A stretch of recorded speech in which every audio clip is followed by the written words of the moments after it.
हाय दोस्तों, नमस्कार। मैं रंजन कुमार गुप्ता आप लोग को माइंड स्टडी पर स्वागत करता हूं। आज मैं इस वीडियो के माध्यम से प्रधानमंत्री के बारे में चर्चा करूंगा। इनसे रिलेटेड प्रश्न किन किन एग्जामों में पूछे जाते हैं इसके बारे में बतलाने की कोशिश करूंगा। चलिए देखते हैं कौन कौन से एग्जाम में ये पूछे जाते हैं। जैसे बीपीएससी हो गया, दरोगा हो गया, यूपीएससी हो गया, इनसे रिलेटेड प्रश्न पूछे जाते हैं। आइए इनसे कौन कौन से ऑब्जेक्टिव भी पूछे जाते हैं ये हम बताएंगे। चलिए देखते हैं प्रधानमंत्री। और हमारे वीडियो को देखने से पहले लाइक एवं सब्सक्राइब जरूर करें एवं बेल आइकन को दबाना ना भूलें ताकि हमारे वीडियो का नोटिफिकेशन आप तक पहुंचता रहे। चलिए देखते हैं प्रधानमंत्री अर्थात प्राइम मिनिस्टर, जिनको प्राइम मिनिस्टर बोलते हैं। ये कार्यपालिका का वास्तविक प्रधान होते हैं, लेकिन कार्यपालिका का नाम मात्र का प्रधान किन्हें कहते हैं तो राष्ट्रपति को, और वास्तविक प्रधान किनको कहेंगे तो प्रधानमंत्री को। प्रधानमंत्री को वास्तविक प्रधान कहा जाता है। किसका तो कार्यपालिका का। पूछेगा कार्यपालिका वास्तविक प्रधान कौन होता है तो प्रधानमंत्री। आइए इनसे रिलेटेड कुछ अनुच्छेद इस प्रकार है। देखिए अनुच्छेद 74। तो अनुच्छेद 74 के तहत एक मंत्री परिषद होना चाहिए। अनुच्छेद 74 के तहत क्या होना चाहिए तो एक मंत्री परिषद। एक मंत्री परिषद किस अनुच्छेद के अंतर्गत आता है तो अनुच्छेद 74। और दूसरा अनुच्छेद 75। इसमें मंत्री परिषद का प्रधान कौन होगा तो पीएम।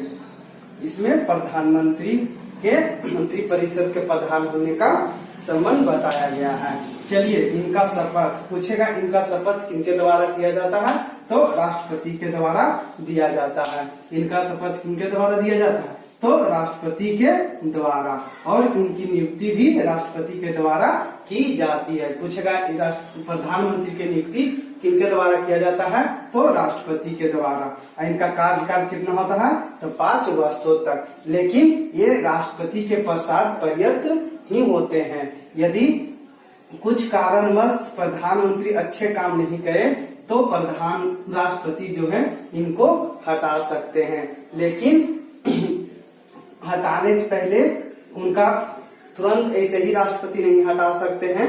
उनको जब बहुमत दल में 51% से कम मत होगी, यदि संसद में 51% से कम मत होगा, बहुमत की संख्या कम हो जाएगी तो राष्ट्रपति प्रधानमंत्री को हटा सकते हैं।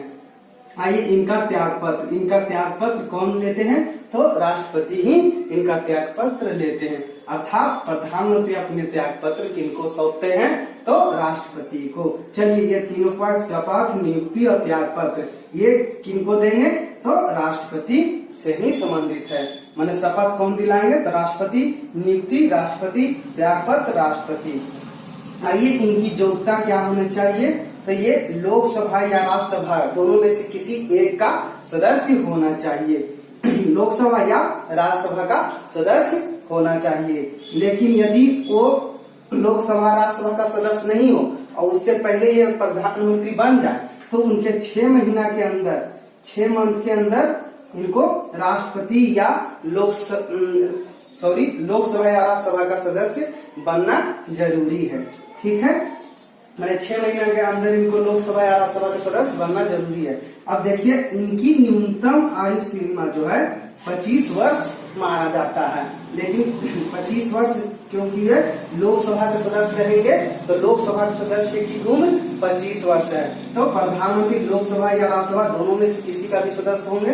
यदि लोकसभा के होंगे तो 25 वर्ष न्यूनतम, इसलिए एग्जाम में जो है अधिकतम बार 25 वर्ष ही न्यूनतम वर्ष पूछेगी तो आंसर देना है 25 वर्ष, और पूछे भी जाएगी इसी से प्रश्न। और राज्यसभा में 30 वर्ष होता है, इससे बार बार नहीं पूछी जाती है, लेकिन लोकसभा से पूछी जाती है। ठीक है, तो इनकी न्यूनतम आयु सीमा क्या है 25 वर्ष, लेकिन अधिकतम पूछेगा तो नो लिमिट, इनका कोई सीमा नहीं है।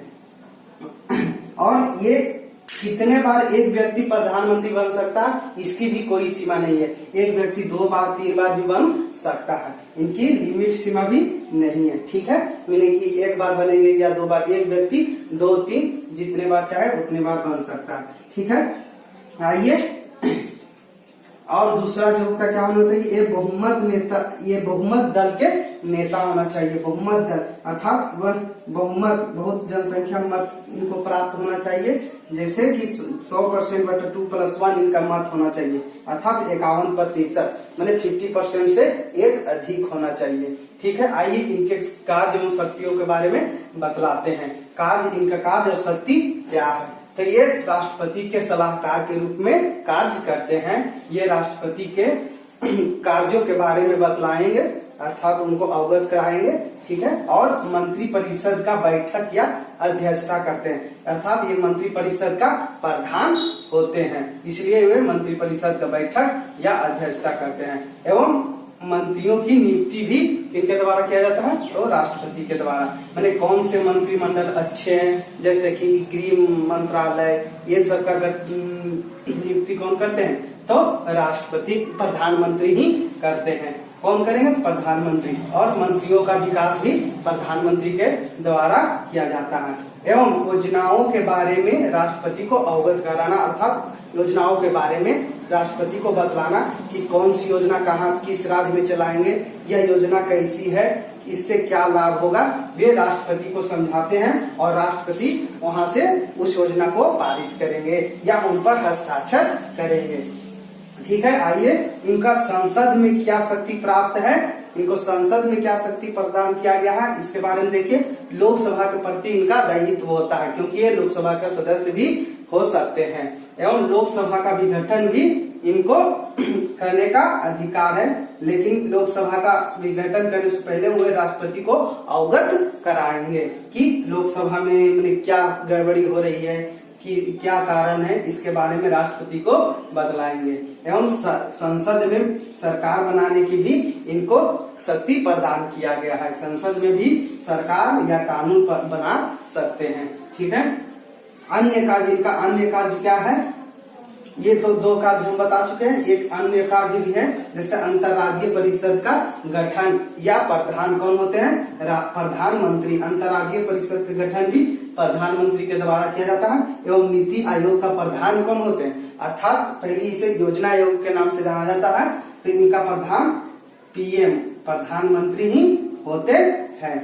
एवं इनका वेतन भत्ता के रूप में मिलता है। इनका वेतन कोई निश्चित रूप नहीं किया गया है, एक संसद का जितना वेतन होगा उतना ही प्रधानमंत्री को दिया जाएगा और इनका वेतन संसद ही तय करता है। चलिए आप लोग समझ ही गए होंगे किस प्रकार से पॉइंट बनाना है, ऑब्जेक्टिव क्वेश्चन किस प्रकार से पूछे जाएंगे। तो इनका वेतन कितना होता है, तो इनका वेतन कोई निश्चित सीमा नहीं है, इनका वेतन एक सांसद का वेतन के बराबर होता है और जितनी इनकी वेतन तय की जाएगी सांसदों द्वारा तो उनका वेतन मिलेगा। और पूछेगा राष्ट्रपति के सलाहकार के रूप में कौन कार्य करते हैं, ऑब्जेक्टिव क्वेश्चन, तो बोलिएगा प्रधानमंत्री। एवं किस अनुच्छेद के तहत प्रधानमंत्री का वर्णन किया गया, तो अनुच्छेद 74। ठीक है, इनका शपथ कौन दिलाते हैं, तो राष्ट्रपति नियुक्ति, राष्ट्रपति त्यागपत्र कौन किनको प्राप्त किनको देते हैं त्याग पत्र, तो राष्ट्रपति को। चलिए ठीक है, आप लोग समझ गए होंगे। इसी प्रकार से आप लोग याद कीजिएगा एवं लिखने की कोशिश कीजिएगा और इनसे जो रिलेटेड प्रश्न है महत्वपूर्ण एग्जाम में भी पूछे जाते हैं। ठीक है दोस्तों।